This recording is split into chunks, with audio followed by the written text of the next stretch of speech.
es el adecuado y en su defecto localizar el problema donde esté, ¿no?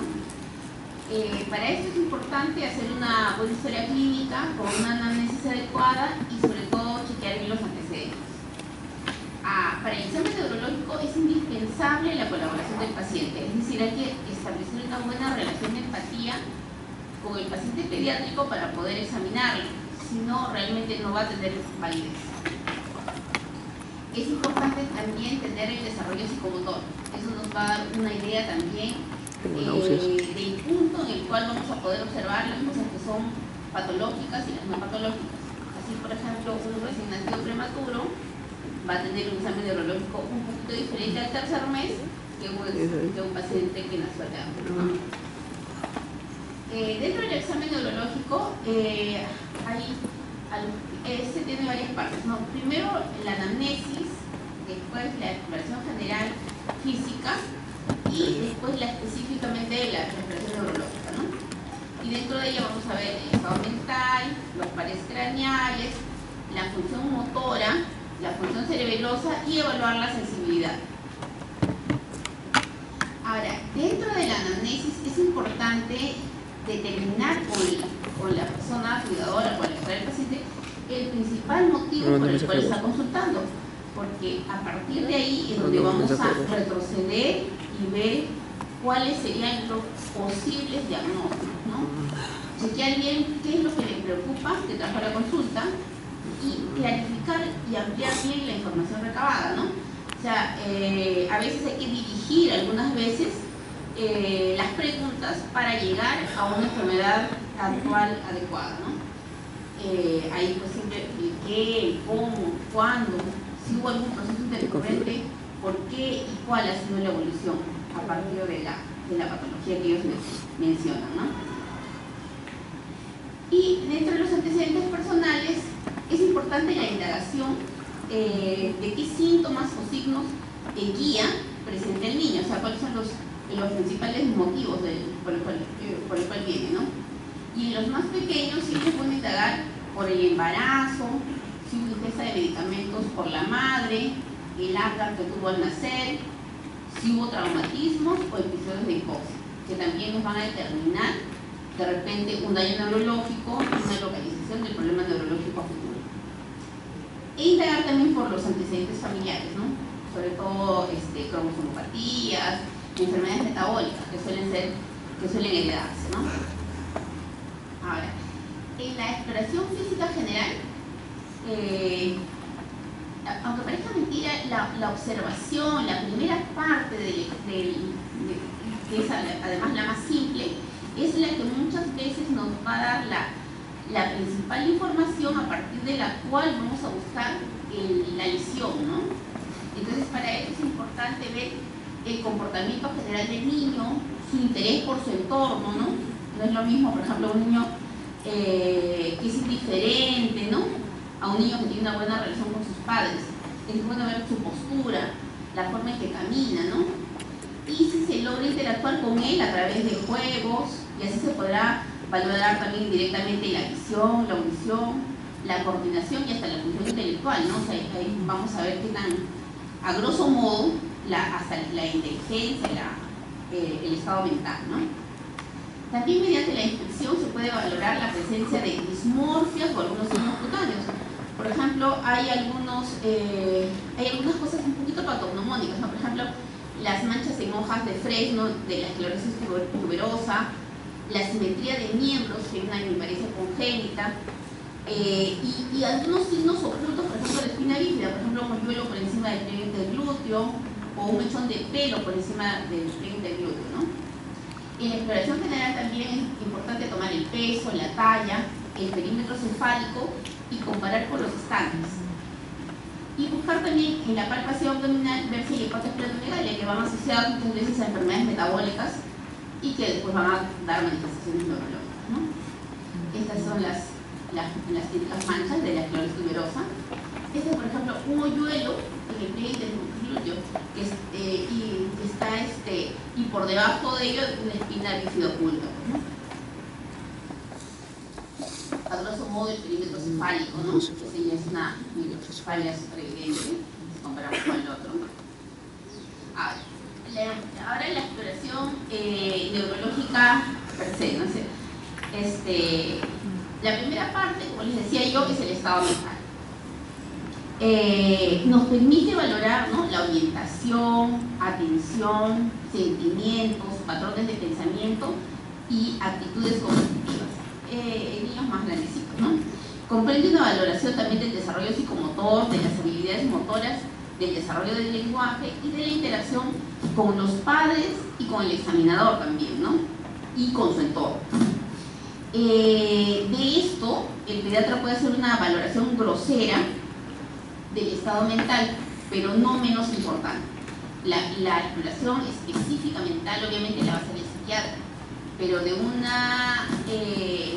pero también de la relación que podemos ver en el niño con el entorno, con sus padres, con nosotros, también vamos a poder ver el estado mental, groseramente su desarrollo psicomotor, su inteligencia, ¿no? Ahora, el nivel de conciencia se mide con una escala, la escala de Glasgow. La escala de Glasgow se hizo principalmente para traumatismos encefalocranianos, pero nos sirve cuando hay, por ejemplo, un nivel de conciencia alterado, por ejemplo, también en una unidad de cuidados intensivos, o por lo menos nos da un índice de cuánto incubarlo al paciente, ¿no?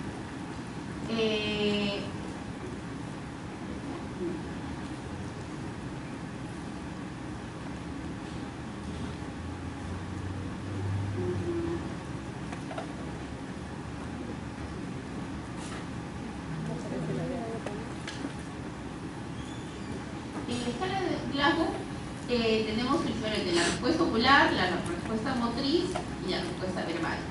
Y esta escala de Glasgow en realidad se hizo para adultos y se ha modificado en parte para niños pequeños y niños un poco más grandes, ¿no? De acuerdo a la apertura ocular, a la respuesta motriz o a la respuesta verbal, vamos a tener puntajes, ¿no? Ahora, otra parte de la evaluación neurológica son los pares craneales, ¿no? En realidad, la exploración del niño pequeño es un poco complicada neurológicamente, pero podemos tener algunos indicios que nos van a permitir buscar específicamente o poder ayudarnos con el neurólogo pediatra, pero nosotros somos los que tenemos que dar el primer diagnóstico y la orientación de la posible lesión. Para evaluar los pares craneales, por ejemplo, el olfatorio, generalmente no se explora, ¿no? Es importante solamente si, por ejemplo, se sospecha de una fractura de la lámina tribosa, o si hay hipertensión intracraneal o trastornos del comportamiento, o signos sugestivos de un tumor de fase del lóbulo frontal. Para ello se emplean sustancias conocidas no irritantes como chocolate, jabón, pasta dental, ¿no? El segundo par, el óptico, su evaluación básicamente va a ser a través de la agudeza visual, el campo visual, la visión de los colores y la oftalmoscopía, ¿no? Estoy preocupada. Ahora, los pares 3, 4 y 6 casi van un poquito de la mano. Son el motor ocular común, el patético y el motor ocular externo. Son los nervios que integran todos los nervios oculomotores, ¿no? Y se exploran conjuntamente porque todos ellos inervan, ¿no?, los músculos del ojo, además de otras funciones que puede tener cada uno, ¿no? Entonces la parálisis de alguno de estos puede y también en el caso del tercer par podemos valorar también la respuesta pupilar al ritmo, ¿no?, ojo con motor y de acomodación. Por ejemplo, miosis al aproximar el dedo, o la miosis al reflejo de la luz, ¿no? O la miriasis también a la oscuridad.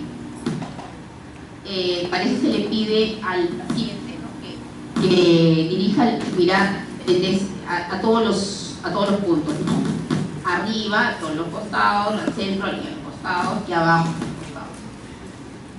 Por ejemplo, en la parálisis del tercer par, que tiene a los oblicuos y también inerva el párpado, entonces tenemos la caída del párpado y una mirada bien específica, ¿no?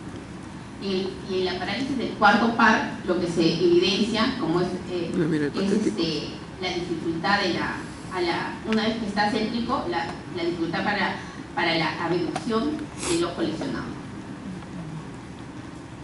Por ejemplo, esta también es una parálisis del sexto par, ¿no? del recto externo. Entonces, al estar alterado, se mete hacia adentro. Ahora, para la exploración del trigémino, que es el quinto par, esta tiene dos ramas, ¿no? La motora y la sensitiva.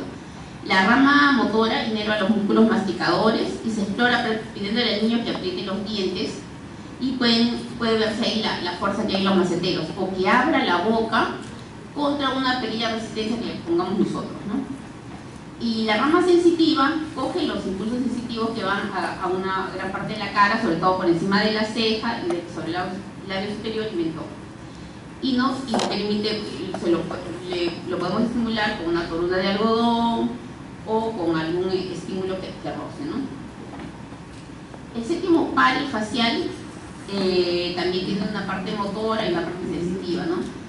En el par craneal más frecuente, es el par craneal más frecuentemente lesionado.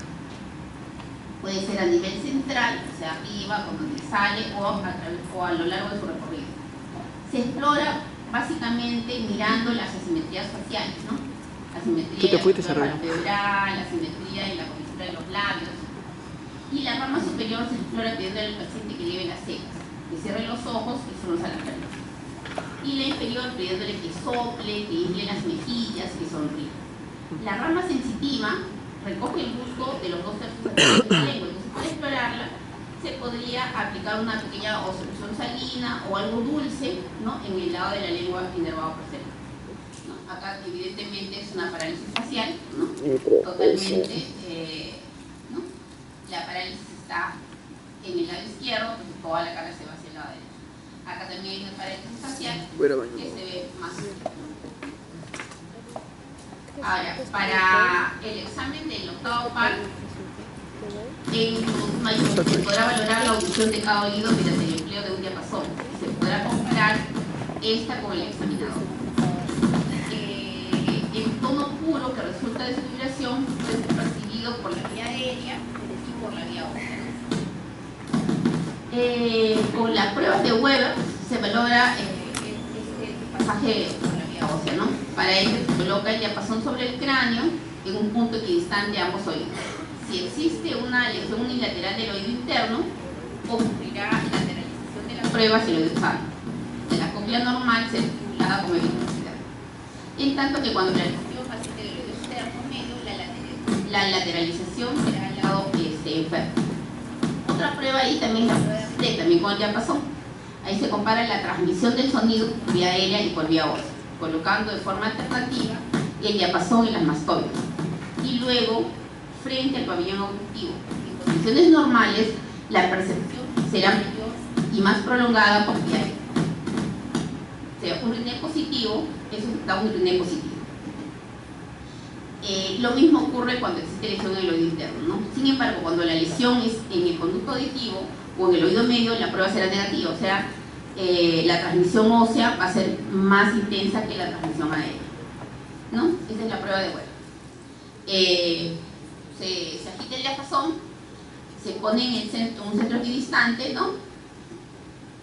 Y se le pregunta dónde percibe más la vibración, en cuál de los oídos. Debiera ser parejo en los dos lados, ¿no? Normalmente se percibe igual en ambos oídos, pero en el caso contrario, se habla de un Weber lateralizado a la izquierda si se percibe más en el oído izquierdo, y lateralizado a la derecha si se percibe más en el oído derecho, ¿no? Y esta es la de RINE, ¿no? Pones igualito, se agita el diapasón, se pone la mastoides, ¿no? Y luego de que termina de vibrar ahí, se retira el diapasón y se le coloca al lado del oído. Si lo normal es que él siga sintiendo el sonido, la vibración, ¿no? Ahora, para la evaluación del noveno y décimo par, el componente motor de estos nervios tiene a su cargo pues, los músculos que participan en la deglución, ¿no? Y en la fonación. Entonces, ante una lesión unilateral, a la hora que el paciente... ¿Sí?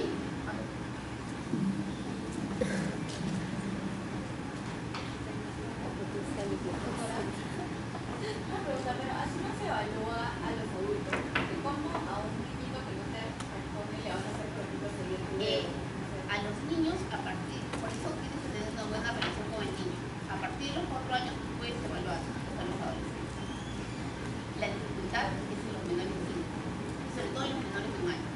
Pero para eso ya tienes cosas groseras, ¿no? O sea, sonidos groseros, la no respuesta, por ejemplo. ¿Cómo tú puedes decir groseramente, este niño tal vez tiene una lesión auditiva, ¿no? Ah, mira, ahora se escucha mejor, ¿no?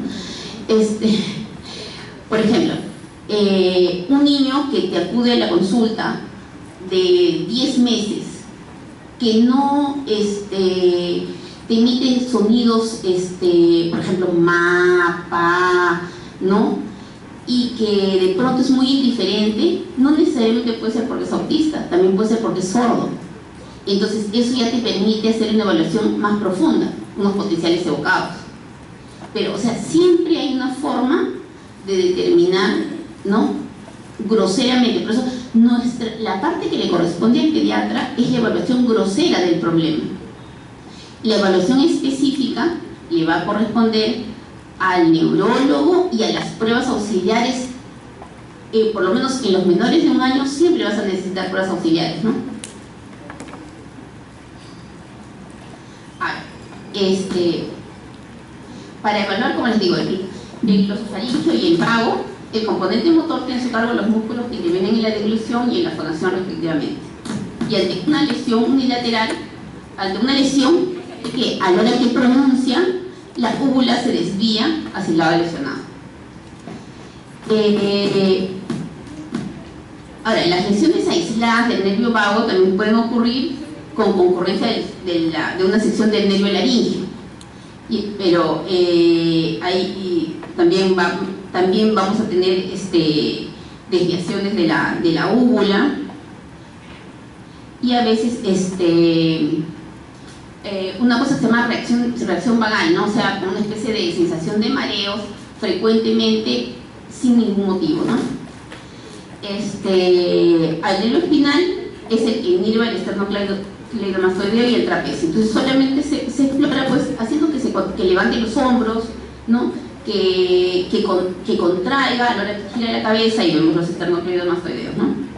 Y el hipogloso, básicamente moviendo la lengua, que es el principal, lidera principalmente la lengua, ¿no? Ahora, la función motora, ahí tenemos la fuerza muscular y el tono, ¿no? La valoración cuantitativa de la fuerza muscular puede realizarse de varias formas, ¿no? La más difundida es la escala de la British Medical Association, donde se puntúa de 0 a 5, ¿no? Y desde el vista, pero de una vista práctica, se observa al niño cómo se mueve, cómo camina, cómo juega, ¿no? Esta es la escala, ¿no? 0 si no hay movimiento, movimiento mínimo, movimiento con gravedad eliminada, hasta el punto de la normalidad. Esto, la fuerza puede variar mucho, ¿no? Pero en conjunto con la fuerza, con el tono y con el desarrollo motor, vamos a evaluar o vamos a tener una idea más clara de la fuerza del niño, ¿no? Ahí vemos, por ejemplo, la normalidad, ahí observamos la normalidad del gateo, de la marcha, de la capacidad de subir escaleras. Se supone por ejemplo, la capacidad de subir escaleras definitivamente te supone una normalidad próxima, una normalidad de los músculos proximales de las extremidades inferiores, ¿no? Un niño, por ejemplo, de 4 o 5 años, el poder caminar de puntillas y talones también te habla de la normalidad de la musculatura distal. El poder coger un objeto por encima de la cabeza también te va a dar la idea de la fuerza de los miembros superiores, ¿no? O sea, la fuerza que se opone a la gravedad. En un lactante, por ejemplo, que es pequeño, también se valora si se sostiene de los pulgares del examinador a la hora que uno lo incorpora, dependiendo obviamente de la edad. Y si puede ser levantado en las axilas para ver más bien ya la parte de la cintura escapular, ¿no? Ahora, son maniobras clásicas, ¿no?, para examinar la fuerza de diferentes grupos musculares. Por ejemplo, la maniobra de Gowers. Se le pide al niño que pase de una posición de decúbito supino a la bipedestación. Los niños con miopatías lo que hacen es, primero giran a una posición prona, luego se enderezan apoyándose en las rodillas, o sea, trepan por las rodillas y recién se paran. Y las maniobras de Barré, que son parecidas a las de los adultos, se les pide que pongan sus brazos en horizontal con las palmas hacia arriba y mantengan su postura, ¿no? Entonces, donde falte fuerza, ahí caerá el brazo. Y las de Miangasini para los miembros inferiores. Esta es la de Gowers. Esta es la típica de las miopatías. El niño, tú lo pones al niño que está así, ¿cuál es normal? Que se siente y se pare. Este, mire, tiene, gira, o sea, se pone como posición de gateo y recién de ahí se para. Ese es un índice de una falta de fuerza general, ¿no?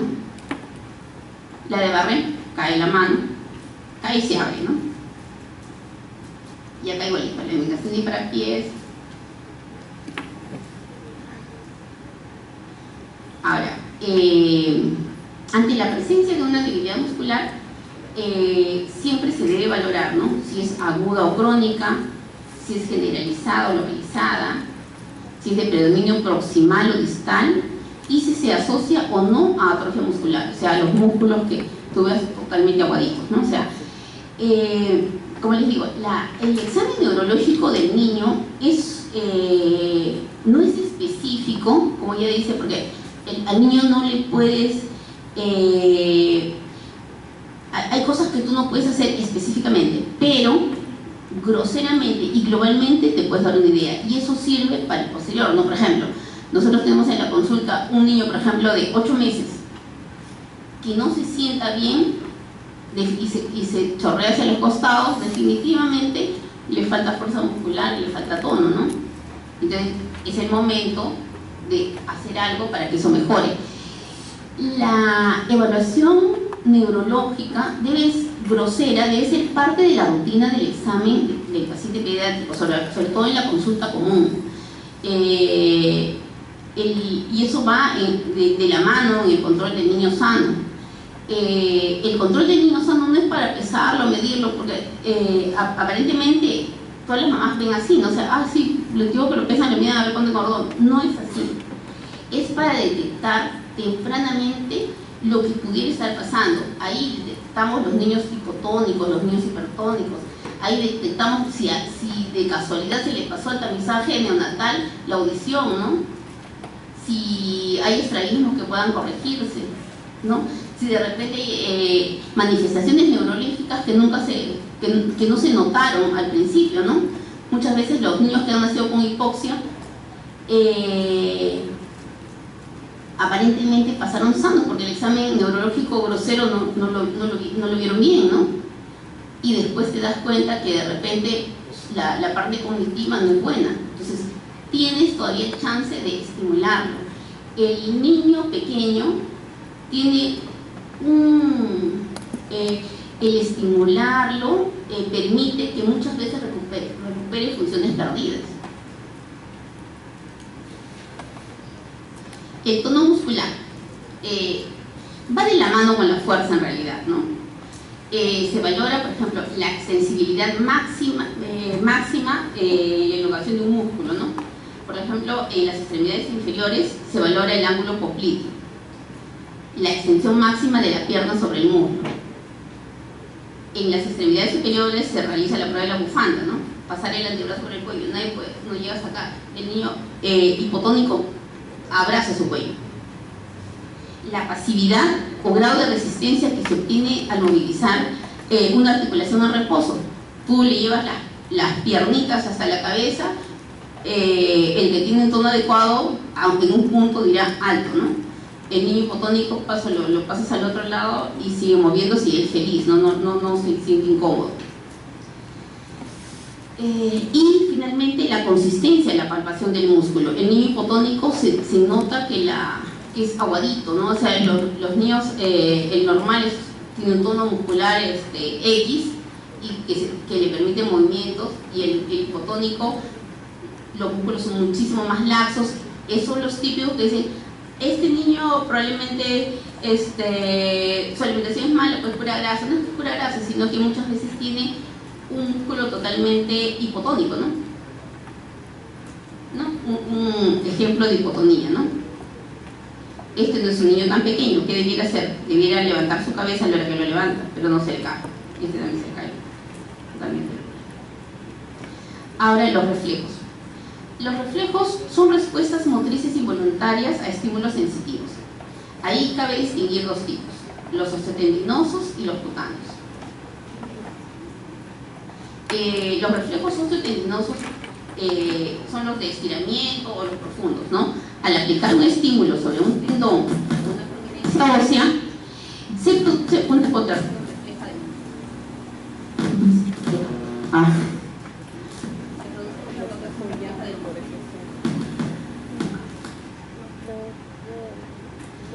Se valora la simetría.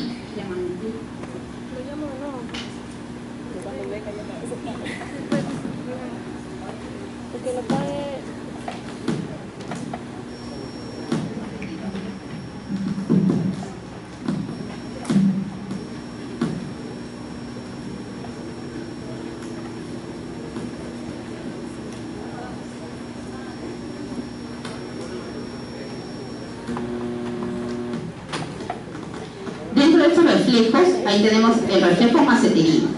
Mientras el niño permanece con la boca abierta, ponemos el índice o el pulgar en el mentón, golpeamos sobre él el martillo de reflejos o damos un toquecito con la otra mano y provoca el cierre de la boca. Tenemos también el reflejo bicipital, con el antebrazo flexionado en ángulo recto a nivel del codo, el examinador coloca el índice en niños pequeños o el pulgar en los mayores sobre el tendón del bíceps y se percute con el propio dedo o con un martillo de reflejos y obtenemos la flexión. Lo mismo en el tricipital, en el rotuliano, que es el más común y frecuente, y el reflejo aquileo, que está en el al percutir el tendón de Aquiles, ¿no? Estos son los reflejos. Esta es una búsqueda de clonus, que ahorita lo vamos a ver, ¿no? La forma de buscar los reflejos, el tendón aquileo, que puede ser así o así. Y se conoce como clonus a la sacudida rítmica de un músculo a consecuencia de un estiramiento brusco y sostenido. Eso es el equivalente a una hiperreflexia. La positividad del mismo, ¿no? Tiene un significado de exaltación de los reflejos. Se explora el clonus, el rotuliano y el aquileo, ¿no? El que han visto en la figura es el aquileo. El primero es impulsado bruscamente hacia abajo, impulsando bruscamente hacia abajo la rótula, lo que excita el tendón del cuádriceps, y el aquileo realizando una flexión dorsal del pie. Los reflejos cutáneos son los reflejos superficiales de piel y mucosas, ¿no? Esos, por ejemplo, a la hora que ustedes ahorita van a sus prácticas, búsquenlos. Son bien sencillos y todos deberían salir positivos. Por ejemplo, bueno, el reflejo corneal de repente no, porque lo vas a meterle al ojo, ¿no? Pero los reflejos abdominales, estando el niño en decúbito supino, rozas la piel del abdomen del centro hacia afuera y logras una contracción de los músculos abdominales. El reflejo cremastérico se eleva el testículo cuando nosotros hacemos un roce en la piel del ángulo interno del muslo, ¿no? Y el reflejo anal es la contracción del esfínter anal ante el roce de la mucosa perianal. ¿Qué es el reflejo plantar o signo de Babinski? Se estimula la planta del pie siguiendo el borde externo desde el talón hacia arriba. La respuesta normal es la flexión de los dedos del pie. Cuando existe afectación de la primera motoneurona, o sea, arriba en corteza, ocurre una flexión dorsal del primer dedo y la separación de los demás dedos. Ese es el denominado signo de Babinski. Este es un reflejo corneal, este es el reflejo abdominal. El estímulo es así, radiado, ¿no? Y tú notas que ahí se mueven los músculos. Bueno, A modo de resumen, debe recordarse que el déficit motor puede verse a la afectación de la primera neurona,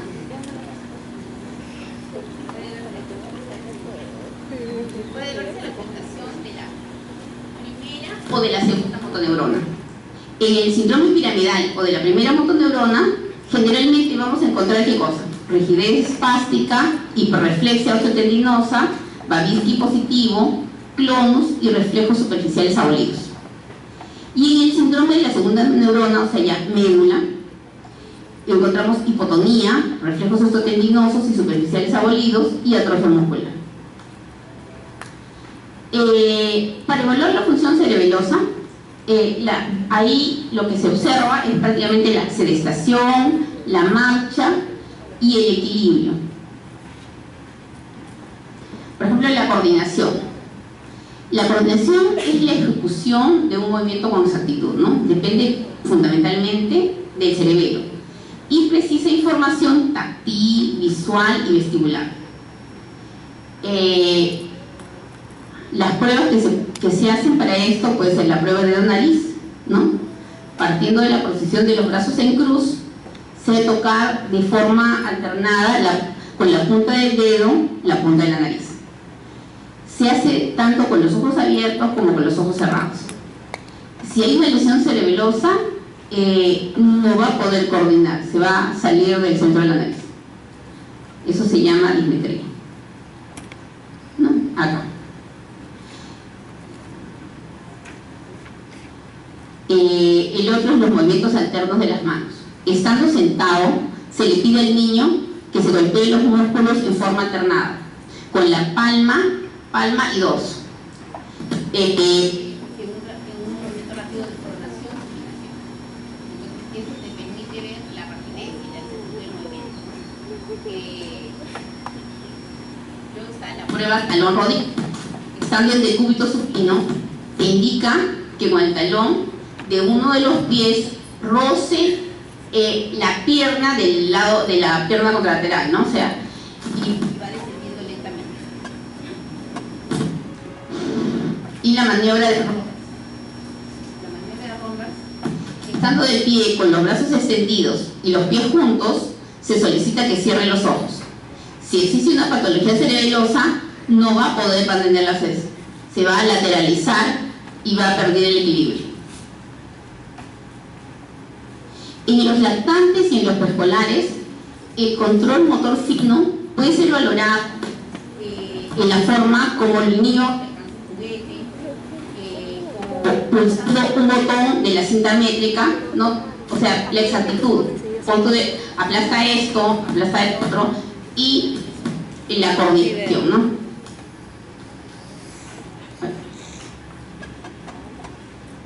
Y la marcha, simplemente en un espacio donde pueda dar por lo menos 10 pasos, se le hará ir y volver, ¿no? Y luego lo mismo, si es que es pequeño, simplemente que camine y regrese. Si es que es de 2 años para adelante, ya le puede decir, ¿no? O levanta los talones, o levanta un pie y salta así, ¿no? Y si es más, dependiendo del tamaño, ¿no? Eso, o que sea una corridita de... Entonces, para ver cómo lo hace. Entonces, ¿qué cosa es sugestivo de una disfunción cerebelosa? La famosa marcha táxica. Entonces, tú le pides que camine al niño y él va a ampliar su base de sustentación, ¿no? Abre las piernas y camina con una circunducción arrastrando los pies. Lo mismo, disminuye la coordinación brazos, no sé, el braceo, y el tronco se inclina hacia adelante. Esto hay que observarlo bien y diferenciar un poco de los trastornos neurológicos, por ejemplo, de una paraparesia, ¿no? Que es una marcha en tijeras, que es una marcha más tiesa, ¿no? Pero principalmente esto, ¿no? O sea, ampliar la base de sustentación y arrastrar los pies. Eso podría darte un índice de una lesión cerebelosa. Todo eso es evaluado básicamente en el tiempo y en la experiencia.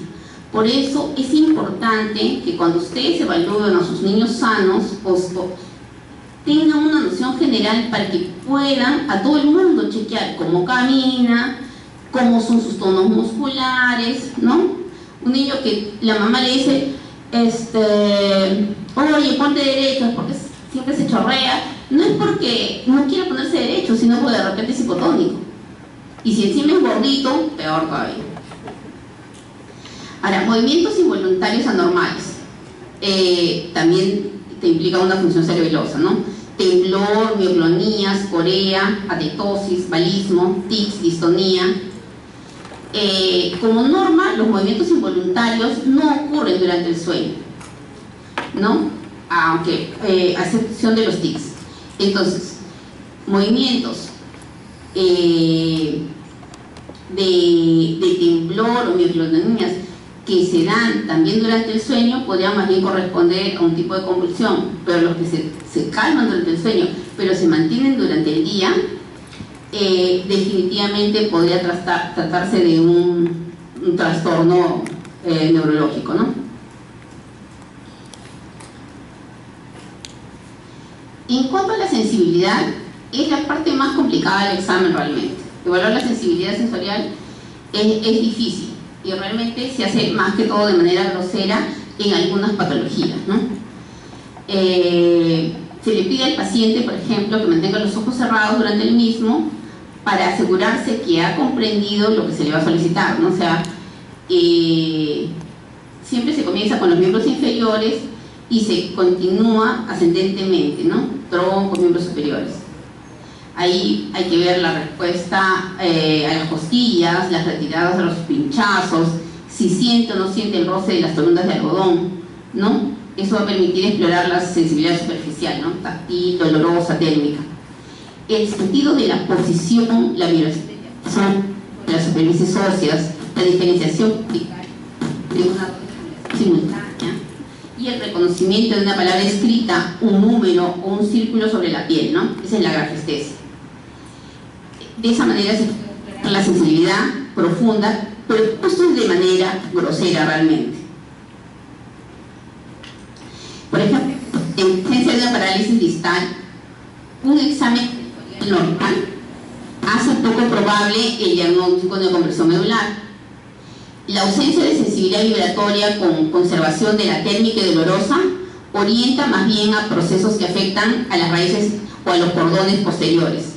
En tanto que la ausencia de estas sensaciones, o sea, termoanestesia y anestesia con sensibilidad táctil conservada, es más bien propia de la disociación siringomiélica. O sea, tienes la médula que funciona por un lado, por otro lado no. Por ejemplo, eso se da en la siringomielia, ¿no? Que es como una especie de quistes que están dentro de la médula. Por el contrario, en contra de lo esperable, en un trastorno de la sensibilidad, la acerognosia es propia de un trastorno cortical, o sea, el no reconocer las formas, ¿no? Y es frecuente en la simplexia infantil congénita. Listo. Este es un examen, esta es la idea más o menos de un examen grosero neurológico, ¿no? ¿Qué es lo que realmente nos corresponde a nosotros los pediatras? Un examen mucho más específico va a corresponder al neurólogo. ¿Preguntas?